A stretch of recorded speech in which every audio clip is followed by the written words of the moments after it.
Bismillahirrahmanirrahim. Assalamualaikum warahmatullahi wabarakatuh. Nah, baiklah anak-anak, kita hari ini akan belajar tema 1, indahnya kebersamaan, subtema 3, bersyukur atas keberagaman. Pembelajaran 1, 2, dan 3 ya. Nah, Indonesia memiliki keberagaman adat istiadat, makanan, permainan tradisional, lagu, tarian, serta lainnya. Nah, kita perlu mensyukurinya karena kita dapat menikmatinya. Nah, makanan tradisional Indonesia membutuhkan waktu dalam mengolahnya. Pembuatannya pun harus ahli membuatnya. Kamu akan belajar tentang seorang ibu pembuat dodol Betawi, makanan tradisional Betawi. Yuk kita simak sama-sama ya ceritanya. Dodol Betawi Mak Salma. Sebentar lagi kota Jakarta akan berulang tahun. Seperti tahun-tahun sebelumnya, Mak Salma menerima banyak pesanan. Mak Salma adalah pembuat dodol tradisional Betawi di kampungnya. Biasanya, ketika menyambut ulang tahun kota Jakarta, banyak pertokoan yang mengadakan festival Betawi. Makanan Betawi menjadi jajanan di festival. Nah, ada kerak telur, bir peletok, dan dodol Betawi yang menjadi primadona makanan dalam hal menyambut Dirgahayu Jakarta. Sudah sejak seminggu yang lalu, Mak Salma bekerja keras. Ia dan beberapa ibu-ibu tetangganya membuat adonan dodol. Ketan, gula merah, gula pasir, dan santan dicampur menjadi satu. Membuat dodol Betawi membutuhkan kerjasama.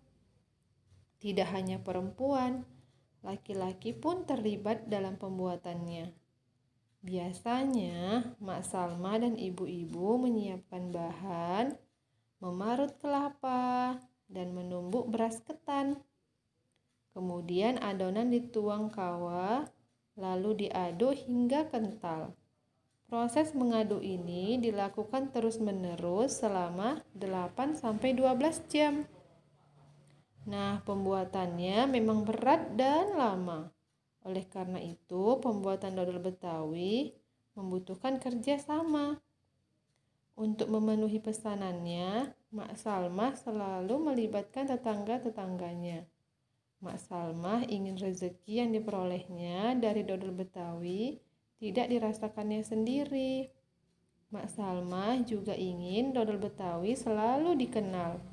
Ia ingin warga di sekitarnya juga ikut melestarikan makanan tradisional milik kampung sendiri. Dodol Betawi Mak Salma ikut melestarikan budaya, memupuk kerjasama, serta menjalin keakraban antar warga negara. Nah, kemarin kita sudah belajar kan tentang gagasan pokok dan gagasan pendukung. Nah, di sini Ustazah akan mengingatkan kembali apa sih itu gagasan pokok dan apa sih itu gagasan pendukung. Nah, ada yang masih ingat? Nah, bagi anak-anak yang lupa, Ustazah akan mengingatkannya. Nah, jadi gagasan pokok itu adalah ide utama yang dibahas dalam suatu bacaan. Biasanya berupa kalimat inti atau pokok paragraf. Sedangkan gagasan pendukung adalah uraian atau tambahan informasi untuk gagasan pokok. Nah, dari cerita dodol Betawi Mak Salma tadi, nah di paragraf pertama kita bisa menentukan mana ya yang menjadi gagasan pokoknya. Nah, di kalimat pertama, sebentar lagi kota Jakarta akan berulang tahun. Apakah ini gagasan pokok? Iya, ini adalah gagasan pokoknya. Nah, selanjutnya untuk kalimat yang seperti tahun-tahun sebelumnya, Mak Salma menerima banyak pesanan, itu termasuk gagasan pendukung yang pertama. Kemudian Mak Salma adalah pembuat dodol tradisional Betawi di kampungnya, itu juga menjadi gagasan pendukung. Sampai yang ke bawah Dirgahayu, Jakarta. Itu adalah yang menjadi gagasan pendukungnya karena dia uraian dari kalimat utama yang pertama. Nah, sekarang anak-anak, untuk paragraf pertama ini kalian kerjakan ya di latihan yang di halaman selanjutnya. Nah, yang ini. Nah, untuk paragraf pertama ini anak-anak tinggal menuliskan gagasan pokoknya, kemudian gagasan pendukungnya yang sudah kita cari tadi ya. Dan sekarang tugas anak-anak, tentukan gagasan pokok dan gagasan pendukung pada paragraf kedua dan pada paragraf ketiga. Nah, kemudian diisi juga ya di lembar kerjanya yang di halaman yang selanjutnya tadi.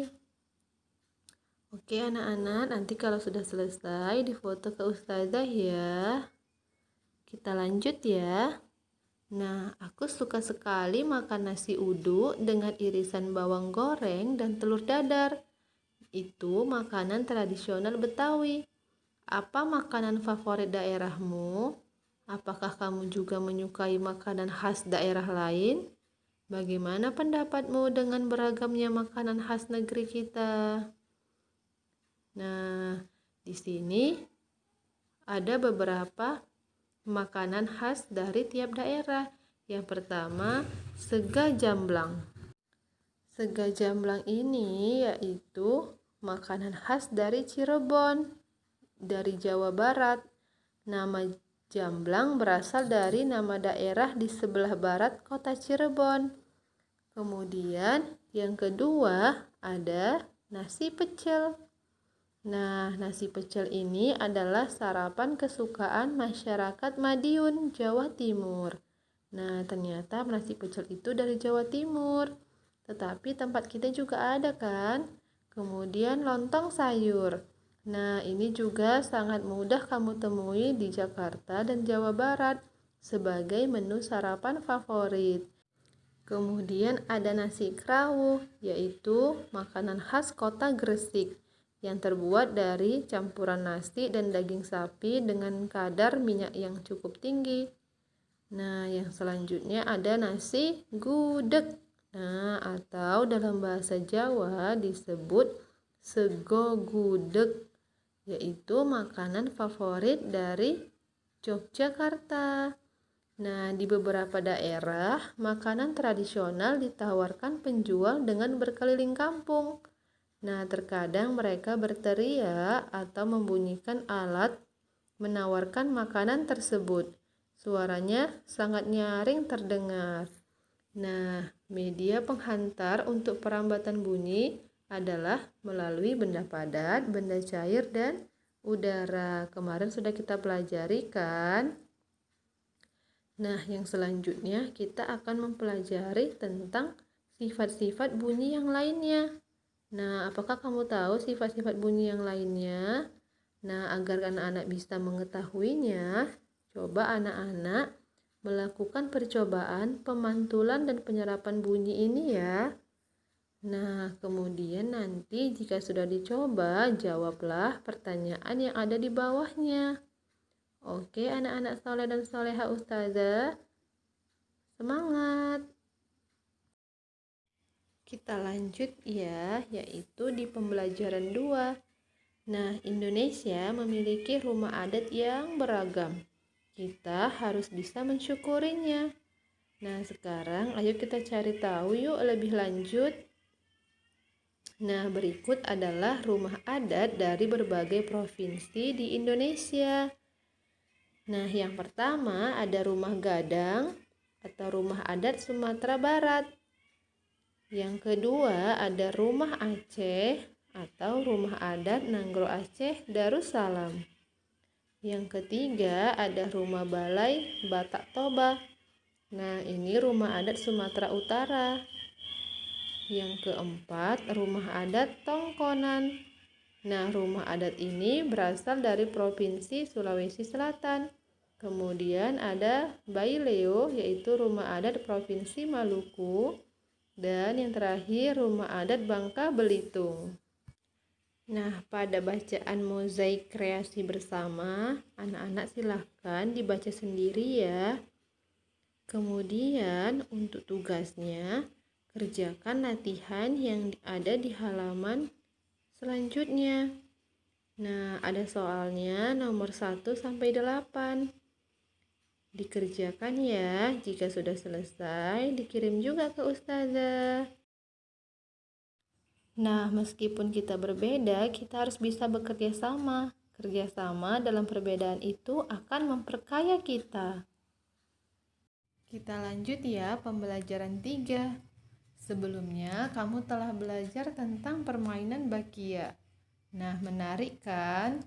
Kamu tentunya senang dapat mencobanya. Permainan tradisional lain yang cukup menarik adalah engklek. Nah, tahukah kamu permainan ini? Nah, yuk kita coba sekarang ya bersama-sama. Nah, ini dia ada gambarnya. Pasti anak-anak sering kan memainkannya. Nah, pernahkah kamu bermain engklek? Permainan ini adalah permainan tradisional yang sangat banyak dimainkan oleh anak-anak di Indonesia. Engklek merupakan permainan lompat pada bidang datar yang digambar di atas tanah. Permainan engklek biasa dimainkan oleh 2-5 orang. Nah, anak-anak tahu kan bagaimana cara bermainnya? Atau ada yang tidak tahu bagaimana cara bermainnya? Nah, di sini ada cara bermainnya. Bagi anak-anak yang tidak tahu, silakan dibaca cara bermainnya ya. Nah, permainan engklek itu memerlukan keterampilan lokomotor. Nah, apa itu keterampilan lokomotor? Yaitu kemampuan untuk melakukan gerakan anggota tubuh sehingga seluruh tubuh berpindah tempat. Keterampilan lokomotor sangat penting untuk mengukur kemampuan motorikmu. Nah, ada beberapa keterampilan lokomotor dasar yang perlu kamu kuasai. Yang pertama berjalan, berlari, dan melompat. Nah, sungguh kaya budaya Indonesia. Sebagai anak Indonesia, kita harus bersyukur dengan kekayaan ini. Kita dapat mencicipi makanan yang beragam, bermain permainan tradisional yang berbeda, dan tentunya mengenal kebiasaan-kebiasaan yang berbeda. Banyak hal yang kita bisa pelajari dari keanekaragaman itu kan? Nah, anak-anak, pernahkah kamu mencoba berteriak di lapangan? Ayo, apa yang terjadi? Coba bandingkan ketika kamu berteriak di kamar mandi. Kira-kira apa ya perbedaannya? Nah, pasti berbeda kan? Kita bisa menemui gendang di banyak wilayah di Indonesia. Pernahkah kamu memperhatikan bagaimana bunyi pada gendang? Gendang dapat berbunyi jika kulit gendang dipukul. Nah, saat dipukul, kulit gendang akan bergetar. Getaran ini akan menghasilkan bunyi. Bunyi tersebut masuk ke sebuah rongga yang terdapat di bawah kulit. Bentuk rongga mempengaruhi bunyi yang dihasilkan. Makin kecil dan panjang rongga pada gendang, maka makin nyaring juga bunyi yang dihasilkan. Nah, di sini sebuah kelereng yang kita lemparkan ke dinding yang keras pasti akan mengalami pantulan. Demikian juga dengan bunyi. Nah, di sini misalkan ada dinding, kemudian yang ini yang biru adalah kelerengnya. Nah, bagaimana jika kelereng ini ustazah lemparkan ke dinding? Nah, pasti dia akan mengalami pantulan. Begitu juga dengan bunyi. Bunyi juga dapat memantul jika dalam perambatannya dihalangi oleh benda yang permukaannya keras. Nah, macam-macam bunyi pantul. Yang pertama ada gaung atau kerdam. Gaung atau kerdam terjadi karena bunyi yang dipantulkan oleh dinding yang jaraknya tidak jauh dari sumber bunyi. Hal itu menyebabkan datangnya bunyi pantul bersamaan dengan bunyi asli yang belum selesai terucapkan.